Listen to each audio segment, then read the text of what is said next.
She signed the papers with a smile. That was the part nobody talked about.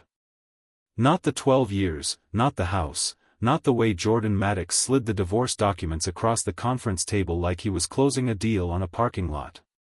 He even said it out loud, sign there and there. Don't forget to smile. So Avery signed, and she smiled, and then she walked out of that building without turning around once. 3 years later, the envelope showed up. Avery was standing at her kitchen island when Priya dropped it on the counter. Cream-colored, heavy stock, gold letters pressed into the front.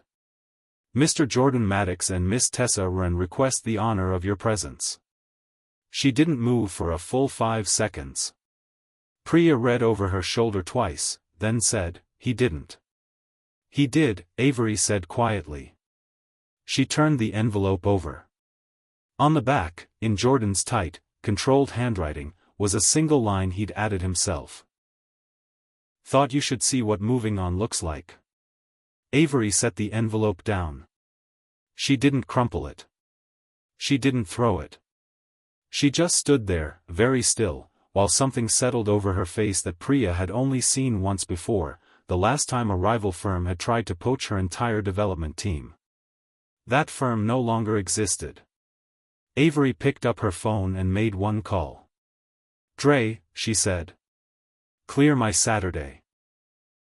3 years earlier, Avery had left their shared penthouse with 2 suitcases and $40,000 she'd saved without Jordan ever knowing.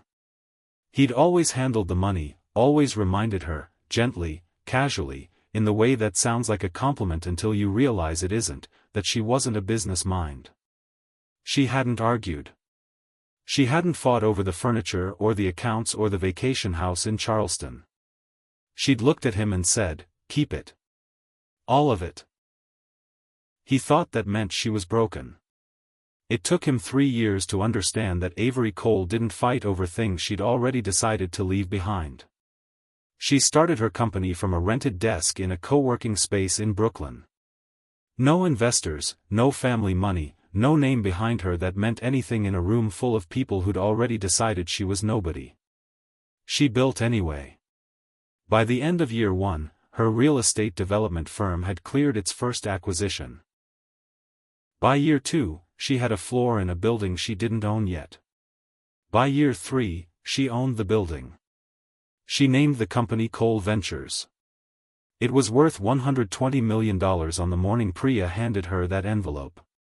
Jordan, meanwhile, had spent 3 years telling the story differently. She never recovered, he'd say, swirling his drink, his voice dropping into something that sounded almost like sympathy, but wasn't. Some women just fall apart after a divorce. Nothing you can do. His groomsmen had heard the story so many times they could finish it. Avery was bitter. Avery was stuck. Avery spent her days replaying everything she'd lost. Tessa had heard it on their 3rd date. She nodded wide-eyed and said, poor thing. Jordan had smiled. That was exactly the response he'd wanted. He sent the invitation because he wanted Avery to see the estate, the bride, the flowers, the statement of a man who had not just moved on, but upgraded. He wanted her to sit in those white chairs and feel every inch of what she'd walked away from. He had absolutely no idea what she'd become. Don't, Dre said.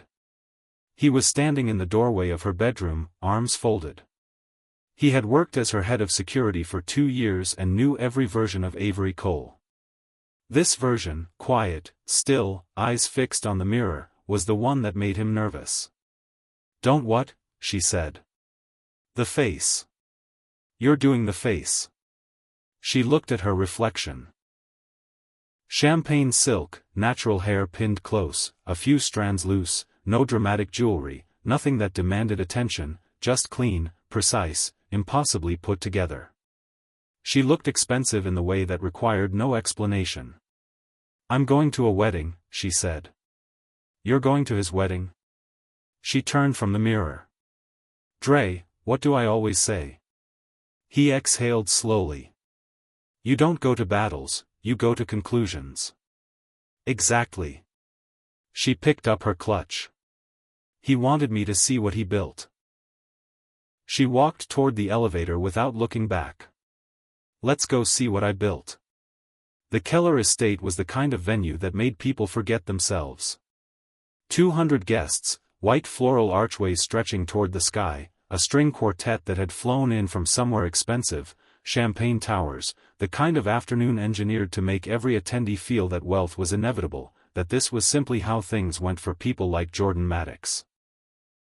He was near the entrance, greeting arrivals, when the first black SUV rolled through the gate, then a second, then a third, all tinted, all moving in quiet, unhurried coordination. They parked in a line so precise it looked deliberate, because it was. The doors opened. 2 men stepped out first, suits, earpieces, the kind of posture you only get from people who've been trained to watch rooms. 2 more stepped out from the third vehicle. They didn't cluster. They spread, forming a loose perimeter that most guests wouldn't consciously recognize but would instinctively feel. Then the middle door opened. Avery Cole stepped out. She didn't rush. She didn't scan the crowd. She simply stood, let the afternoon light land on the silk, and walked forward like she had somewhere specific to be. A woman near the fountain leaned toward her husband. "Who is that?" He had no answer. Jordan, 30 feet away, stopped moving entirely. The champagne glass in his hand suddenly felt very heavy. Tessa appeared at his elbow before he could collect himself. "Jordan, it's fine." "Who is she?" He kept his voice even. "Nobody." But nobody didn't arrive with 4 bodyguards and 3 private vehicles, and every person on that lawn knew it. The whispers spread faster than the welcome drinks. "She runs some kind of company, international real estate. That's his ex-wife. I heard it cleared 9 figures last quarter." Avery moved through the garden like she'd organized the event herself. She complimented the florist on the arrangements. She greeted strangers with the ease of someone who'd walked into 100 rooms where nobody knew her name and left with all of them knowing it. She accepted sparkling water, not champagne. She stood near the stone fountain, unhurried, unreadable, a woman so comfortable with herself that comfort looked like power. Dre stayed 8 feet behind her. He always did. It was Jordan's mother who reached her first. Nora Maddox was 71 years old, silver-haired and sharper than most people half her age. She crossed the garden with her hands folded and stopped in front of Avery like she was approaching something she needed to assess carefully. "Avery." "Nora." Avery smiled, genuine. "You look beautiful." Nora studied her, the silk, the stillness, the quiet authority of a woman who no longer needed anyone's approval and had stopped pretending otherwise. Something shifted in Nora's face. It wasn't quite guilt. It wasn't quite pride. It was somewhere complicated between the two. "You've done well," Nora said softly. "I have," Avery agreed, no performance, no false modesty, just the clean, simple truth. Nora glanced back toward her son, who stood 20 feet away watching them, jaw tight. Then she looked at Avery again. "He told people you were struggling," Nora said, her voice barely above a whisper. Avery turned her water glass slowly. "People tend to see what they expect to see." She smiled once more, then drifted away, leaving Nora standing in place, thinking. "She came with a security team," Tessa said, her voice low and controlled but only barely. "To our wedding, Jordan." "Drop it. That woman has 4 bodyguards." "Why does your ex-wife have 4 bodyguards?" Jordan had been dreading this since the first SUV came through the gate. He'd imagined this day so specifically. Avery arriving quietly, taking a back seat, watching his happiness from a polite distance and carrying the weight of everything she'd given up. He had not imagined this. "She's always been dramatic," he said. "That's not drama." Tessa's eyes tracked Avery across the garden. "That's infrastructure, Jordan. She's not dressed like a guest." She's dressed like the person who booked the venue. You're overthinking. My mother just asked me if she was a celebrity. Tessa's voice cracked on the last word. At my wedding. Jordan reached for her hand. She let him take it, but her eyes didn't leave Avery. Why did you invite her? He opened his mouth. He closed it, because the honest answer was that he'd wanted Avery to hurt. He'd wanted her to sit in those white chairs and feel the specific ache of a woman watching the life she'd thrown away become someone else's highlight reel. But the woman standing 40 feet away, surrounded by security, lit up like the skyline at midnight, she wasn't hurting. She hadn't lost anything. The question that crept in next, the one he didn't want, had he? He made his first mistake when he walked over to her. She was seated near the garden's edge, alone for a moment, water glass in hand. She looked up when she heard his footsteps, no flinch, no intake of breath, just her eyes, steady, calm, giving nothing away. Jordan, she said. He sat down without meaning to. You look, he stopped. Like someone who's doing well, she offered. He shifted in his chair. I wanted you to come. I thought you thought it would hurt me. It wasn't a question. She said it simply, the way you state a fact about the weather. He said nothing. I know, she said. Her voice was quiet. It wasn't cruel. That was the part that undid him. It wasn't cruel at all. You wrote it on the invitation, Jordan. You wanted me to see. And? His voice came out tighter than he intended. She tilted her head slightly. And I see a beautiful venue, a lovely bride who deserves better than a man who invites his ex-wife to wound her. She paused. And I see you. She let a beat of silence sit between them. Exactly where I left you. He frowned. I've built. I know what you've built. She picked up her water glass. I built more. She wasn't saying it to cut him. She said it the way someone reads a number off a page. Factual. Finished. Final. That was the part that broke something open in him. His best man, Cam, found him walking away from the table, jaw locked. Hey, you good? Fine. She's your ex-wife. I know who she is, Cam. Cam held up his phone. Jordan stopped walking. On the screen, Avery Cole, founder and CEO of Cole Ventures. Forbes feature. 9-figure valuation. International acquisitions across 3 continents. Jordan stared at it. Cam lowered the phone slowly. You told me she never recovered from the divorce. Jordan said nothing. You said she was struggling, man. She was. His voice came out hollow. 3 years ago. Cam looked back toward Avery. She was laughing softly at something Nora had returned to say, Nora, who never laughed at weddings. That woman, Cam said quietly, has not been struggling for a long time. The string quartet began to tune again nearby. Guests drifted toward the ceremony chairs. The whole afternoon was moving forward, arranged and on schedule. Jordan stood still. He'd built this day to mean something, to be a statement, to be the image that haunted Avery Cole for years. But the woman he'd invited to break was sitting in the golden light, whole, unhurried, magnificent, not watching him, not watching anything in particular, just existing comfortably in a world that had kept moving without him. He remembered the line he'd written on her invitation. Thought you should see what moving on looks like. He pressed his eyes shut. Avery stood before the ceremony began.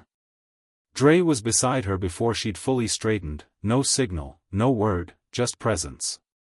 3 tables of guests looked up at the same moment.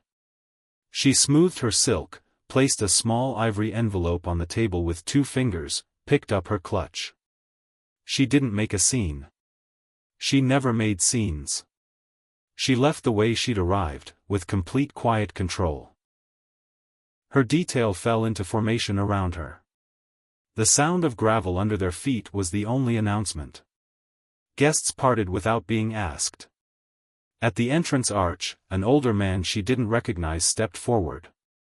"You're leaving before the ceremony." "I came to pay my respects," she said pleasantly. He blinked. But she was already moving, inside the first SUV, Priya already on a call. "Tell the Cape Town team she's available Monday. Confirm the Paris dinner Thursday. Push the Zurich call to 7. Avery leaned her head back against the headrest and closed her eyes. She had done what she came to do. Nothing and everything. Jordan found the envelope after the ceremony. He'd been smiling for 4 hours, toasts, photos, the first dance, the careful performance of a man celebrating his best moment. He stepped away from the reception tent for 1 minute. The envelope was still on the garden table where she'd left it, ivory, her initials pressed into the seal, AC, not AM, hadn't been AM for 3 years. He opened it alone. Inside, a single card.